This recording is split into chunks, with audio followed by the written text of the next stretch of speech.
దీనిలో మనకి ఖర్చు అనేది బయటికి కనిపిస్తుంది కదా. ఒకవేళ ఈ జాకెట్ కుట్టి కస్టమర్ వేసుకున్న తర్వాత దీన్ని రిపేర్ ఏమన్నా చేయాలన్నా కూడా ఇక్కడ షేప్ బెల్ట్ ఇక్కడ నుంచి ఇక్కడ వరకు కొంచెం దూరం విప్పదీసి మీరు రెగ్యులర్ గా మీరు డాట్ వెడల్పు ఎంత వేసుకుంటారు, డాట్ పొడవు ఎంత వేసుకుంటారు అనేది మీకు ఒక ఐడియా ఉంటుంది కదా. యాజ్ ఇట్ ఈస్ అదే మార్కింగ్ తో ఇట్లా లోడింగ్ తో వేసుకోవచ్చు. మీ బ్లౌజ్ కాబట్టి పెద్ద ఇబ్బంది ఏమి ఉండదు. ఒకవేళ టైట్ లూజ్ అయినా మీ చాయిస్ అది. కానీ కస్టమర్ బ్లౌజెస్ కనుక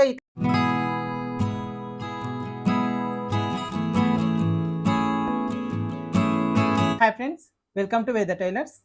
అయితే మనం ఫ్రంట్ పార్ట్లో డాట్స్ వేస్తాం కదండి రెగ్యులర్గా బ్లౌజెస్కి. అది సాదా బ్లౌజ్ అయితే మనకు ఖచ్చితంగా నార్మల్గా డాట్స్ అవన్నీ కూడా ఖర్చులు కనిపించేలాగా వేస్తాం.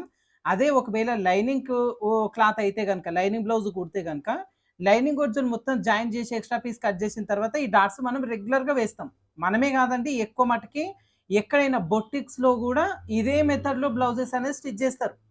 అయితే రీసెంట్‌గా మన కామెంట్స్‌లోకి వెళ్తే చాలామంది ఈ డాట్స్ ఇన్విజిబుల్‌గా చాలా చూపించండి అన్నయ్య అని చెప్పి అడుగుతున్నారు. అంటే ఇప్పుడు ఈ డాట్ వేస్తాం కదండీ! మెయిన్ డాటు, హుక్స్ పట్టి డాటు, చంక వైపున డాటు ఇవన్నీ కూడా మనము డాట్స్ అన్ని వేసిన తర్వాత లైనింగ్ వైపునకు తిప్పినా, ఒరిజినల్ వైపునకు తిప్పినా కూడా వీటి ఖర్చులనేవి కనిపించవు.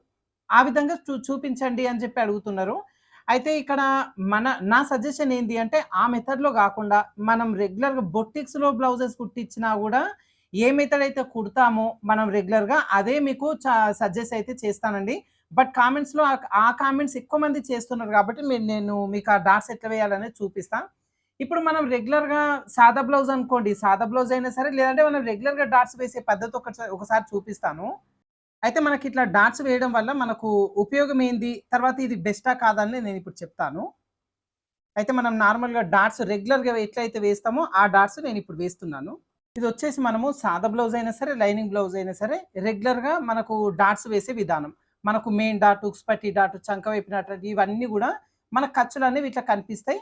ఖర్చులన్నీ ఒక వైపునకొచ్చేలాగా ఇట్లా ఫోల్డింగ్ చేసి ఐరన్ అయినా చేస్తాము. లేదు అంటే ఇట్లా ఒక కుట్టు వేస్తాం. సో, ఇప్పుడు ఇట్లా గాకుండా మీరేదైతే అడుగుతున్నారో ఆ ప్రకారంగా ఒకసారి కుట్టి చూపిస్తాను చూడండి. అయితే ఇప్పుడు దీనిపైన మీకు ఖర్చు కనిపించకుండా ఎలా వేయాలనేది చూపిస్తాను. ఫస్ట్ మనకు మెయిన్ డాట్ వేద్దాం. మధ్యలో మార్కింగ్ చేస్తాం కదా! ఈ మార్కింగ్ పైన మధ్యలో ఒక కుట్టు వేసేసి ఇలా కుట్టు వేసిన తర్వాత ఇప్పుడు ఇదిగోండి ఈ లైనింగ్ పీస్‌ని పై వైపునకి తీసుకోండి. ఒరిజినల్ పీస్‌ని లోపల వైపునకి తీసుకోండి. మనకు కుట్టు వేసినంత దూరం. ఇప్పుడు కుట్టు డాటు ఈ వెడల్పు కోసం మార్కింగ్ చేసినాం కదా! ఈ మార్కింగ్ చేసుకున్న ప్రకారంగా కరెక్ట్‌గా డాట్ వేసేసుకోండి. ఇలా వేసిన తర్వాత ఒక హాఫ్ ఇంచ్ అంత, అంటే హాఫ్ ఇంచ్ కొంచెం తగ్గించి చూసుకొని ఈ పీస్ కట్ చేయండి. ఇంక దీన్ని మనం ఉంచాల్సిన పని కూడా లేదు. ఇప్పుడు ఇదిగోండి మనకు పై వైపున లైనింగ్ అనేది ఈ విధంగా తీసేసుకొని ఒకసారి దీన్ని రబ్ చేసుకుంటాం ఇట్లా. ఇట్లా రబ్ చేస్తాం. సో, మనకు చూడండి ఇదిగోండి. మనకి ఇక్కడ డాట్ అనేది వచ్చేసింది. రెగ్యులర్‌గా బ్లౌజెస్‌కి ఏ విధంగా అయితే డాట్ వేస్తామో అదే విధంగా వస్తుంది. ఇక్కడ లోపల వచ్చేసి మనకు ఖర్చు అనేది కనిపించదు. ఖర్చు అనేది లోపలికి వెళ్ళిపోతుందనమాట. మనం నెక్స్ట్ ఏది ఉక్సుల పట్టి డాట్ వేద్దాం. ఇది వేసేటప్పుడు కరెక్ట్‌గా ఇదిగోండి ఇవంతా కూడా నీట్‌గా వచ్చేలాగా చెక్ చేసుకొని, ఇది కూడా అంతే మధ్యలో ఇలా రబ్ చేసుకొని ఇలా మధ్యలో మార్కింగ్‌కి కుట్టు వేసేసి ఇలా కుట్టు వేసిన తర్వాత సేమ్ ఇది కూడా ఇంతే. ఇదిగోండి మనకి ఈ పీస్‌ని పై వైపున తీసేసుకోవాలి. తర్వాత ఈ ఒరిజినల్ పీస్‌ని కిందికి తీసేసుకోవాలి ఇట్లా. ఇదిగోండి ఇలా. ఈ కార్నర్ దగ్గర నుంచి స్టార్ట్ చేసుకొని వెడల్పు ఎంత ఉందో వెడల్పు వరకే కుట్టి రబ్ చేసుకోవాలి ఇలా. ఇంకా ఈ పీస్‌ని కట్ చేయాల్సిన పనేం లేదు. మనకు మెయిన్ డాట్‌ని మాత్రమే కట్ చేస్తాం. ఇప్పుడు ఇది ఓపెన్ చేసుకునేసరికి ఇదిగోండి ఇట్లా వస్తుంది. మనకు ఇక్కడ నార్మల్‌గా పైనుంచి చూసినప్పుడు రెగ్యులర్‌గా బ్లౌజ్ ఎత్తైతే కనపడుతదో ఈ పైన అదే ఉంటుంది. లోపల మాత్రమే ఈ ఉక్సుల పట్టి డాటు ఖర్చు అనేది బయటికి కనిపించకుండా లోపలికి వెళ్ళిపోతుందనమాట. ఇది మనకు ఉక్స్ పట్టి డాటు. తర్వాత చంక వైపున డాట్ వేస్తాం. ఈ డాట్ వేసేటప్పుడు కరెక్ట్ ఇదిగోండి పీస్‌ని ఈ విధంగా ఒకసారి నీట్‌గా చెక్ చేసుకొని ఈ పీస్ కూడా అంతే మధ్యలో నుంచి ఇలా డాట్ వేసుకోవాలి. అయితే దీనికి మాత్రం ఖచ్చితంగా మధ్యలో మార్కింగ్ చేసుకోవాలి. మనము అంజదాగా వేయడానికి అయితే ఉండదు. మధ్యలో మార్కింగ్ చేసుకొని వేసుకోవాలి ఇలా. ఇప్పుడు ఇది కూడా అంతే. మనకి ఇదిగోండి ఈ పీస్‌ని పైకి తీసేసుకోవాలి. ఈ పీస్‌ని ఇలా లోపలికి తీసేసుకొని ఈ డాటు వెడల్పు, డాట్ పొడవు ఎక్కడి వరకు వేసుకున్నామో చూసుకొని ఇక్కడ నుంచి మళ్ళీ ఇదిగోండి ఇట్లా స్టార్ట్ చేసుకొని డాట్ అనేది వేసుకుంటాం. ఇది వచ్చి మనకు చంక వైపున డాట్ ఇలా ఇక్కడి వరకు రబ్ చేసుకోవాలి. ఇప్పుడు దీన్ని మనం తిరిగేసుకుంటాం. నార్మల్లీ ఇదిగోండి ఈ విధంగా ఇట్లా. ఇలా కరెక్ట్‌గా చూసుకొని ఇప్పుడు మనం లైనింగ్ ఒరిజినల్ మొత్తం కూడా జాయింటింగ్ చేసేసుకొని ఎక్స్ట్రా పీస్ మొత్తం కూడా కట్ చేసుకుందాం. అయితే కుట్టేటప్పుడు కూడా చూడండి ఇదిగోండి మనకి ఈ విధంగా కరెక్ట్‌గా నీట్‌గా సరి చేసుకొని ఇక్కడ నుంచి కుట్టు వేసుకుందాం.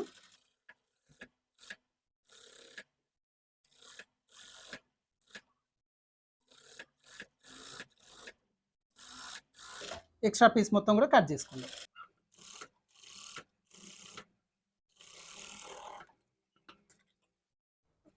ఇదిగోండి ఇప్పుడు నేను దీనికి మొత్తం డాట్స్ వేసి ఎక్స్ట్రా పీస్ అంతా కూడా కట్ చేసి పెట్టేసిన. ఇప్పుడు మనం ఈ డాట్స్ ఇట్లా వేయడం వల్ల మనకి ఉపయోగం ఉందా లేదా అనేది ఇప్పుడు ఫస్ట్ చూద్దాం. ఇది ఎవరికి వేయాలనేది కూడా చూపిస్తాను. అయితే ఇప్పుడు చూడండి మనకు ఇది వచ్చి లైనింగ్ అంటే మామూలుగా లోడింగ్తో కుట్టినది, ఇది వచ్చేసి లోడింగ్ లేకుండా నార్మల్గా కుట్టింది. అయితే ఇలా కుట్టడం వల్ల కప్పు సైజులో ఎట్లాంటి డిఫరెంట్ ఉండదు. కప్పు సైజు మాత్రం సేమ్ ఉంటుంది, ఫిట్టింగ్ కూడా సేమ్ ఉంటుంది. ఇప్పుడు ఈ బ్లౌజ్ ఉందనుకోండి, ఇలా లోడింగ్తో చేసినప్పుడు దీన్ని వచ్చేసి మనం ఒకవేళ కప్పు సైజు కొంచెం పెద్దగా చేయాలన్నా చిన్నగా చేయాలన్నా ఎట్టి పరిస్థితుల్లో కూడా చేయడానికి వీల్లేదండి. ఇప్పుడు ఇది ఉంది, దీనిలో మనకి ఖర్చు అనేది బయటికి కనిపిస్తుంది కదా. ఒకవేళ ఈ జాకెట్ కుట్టి కస్టమర్ వేసుకున్న తర్వాత దీన్ని రిపేర్ ఏమైనా చేయాలన్నా కూడా ఈ కప్పు సైజు కొంచెం పెంచాలన్నా తగ్గించాలన్నా ఈజీగా చేసుకోవచ్చు. ఇక్కడ షేప్ బెల్ట్ ఇక్కడ నుంచి ఇక్కడ వరకు కొంచెం దూరం విప్పదీసి ఈ డాట్ అనేది మీరు ఒకవేళ కొంచెం పెద్దగా చేయొచ్చు, చిన్నగా చేయొచ్చు. ఇలా చిన్న అడ్జస్ట్మెంట్ చేసేసుకొని కప్పు సైజు పెంచి మళ్ళీ షేప్ బెల్ట్ జాయింటింగ్ చేసేసి ఈ బ్లౌజ్ అనేది రీయూజ్ చేసుకోవచ్చు. కొంచెం సైజు పెరిగినా తగ్గినా రీయూజ్ చేసుకోవచ్చు. కానీ ఇట్లా లోడింగ్తో డాట్స్ వేయడం వల్ల ఇప్పుడు ఈ బ్లౌజ్ని మనం ఏం చేంజ్ చేయలేము. ఇంకా మనకేంటంటే ఖర్చులన్నీ లోపలికి వెళ్ళిపోతాయి. ఇదంతా విప్పాలి అంటే ఈ లైనింగ్ గొడ్జలు మొత్తం కూడా విప్పదీయాలి. ఫస్ట్ విప్పదీసి విడివిడిగా తీసి అప్పుడు డాట్స్ ఏమైనా పెంచడానికి వీలవుతుంది, తగ్గించడానికి మాత్రం వీలవ్వదు. ఈ కప్పు సైజు పెంచడానికి సెట్ అవుతుంది. అది కూడా ఈ లైనింగ్ గొడ్జలు మొత్తం కూడా విప్పదీసి మళ్ళీ కుట్టాలి. ఆ కుట్టే క్రమంలో పీస్ అనేది సాగిపోయే ఛాన్స్ కూడా ఉంటుందన్నమాట. సరే మరి అన్నయ్య ఇది ఎవరికి కుట్టొచ్చు, ఇందాక కుట్టొచ్చు ఎవరికి అని అన్నారు కదా, ఎవరికి కుట్టొచ్చు అంటే ఇది కస్టమర్ బ్లౌజెస్కి కాకుండా మీ బ్లౌజ్ మీరు కుడితే కనుక ఇది అడ్జస్ట్ అయితే చేసుకోవచ్చు. ఎట్లా అంటే ఇప్పుడు మీ బ్లౌజ్ అనుకోండి, మీరు రెగ్యులర్గా మీరు డాట్ వెడల్పు ఎంత వేసుకుంటారు, డాట్ పొడవు ఎంత వేసుకుంటారు అనేది మీకు ఒక ఐడియా ఉంటుంది కదా. యాజ్ ఇట్ ఈస్ అదే మార్కింగ్తో ఇట్లా లోడింగ్తో వేసుకోవచ్చు. మీ బ్లౌజ్ కాబట్టి పెద్ద ఇబ్బంది ఏమి ఉండదు. ఒకవేళ టైట్ లూజ్ అయినా మీ చాయిస్ అది. కానీ కస్టమర్ బ్లౌజెస్ కనుక ఇట్లా లోడింగ్తో మనం వేసినాం అనుకోండి, ఒకవేళ కొంచెం టైట్ అయినా లూజ్ అయినా దీన్ని ఏమాత్రం చేంజ్ చేయడానికి వీల్లేదనమాట. అట్లా ఉంటుంది.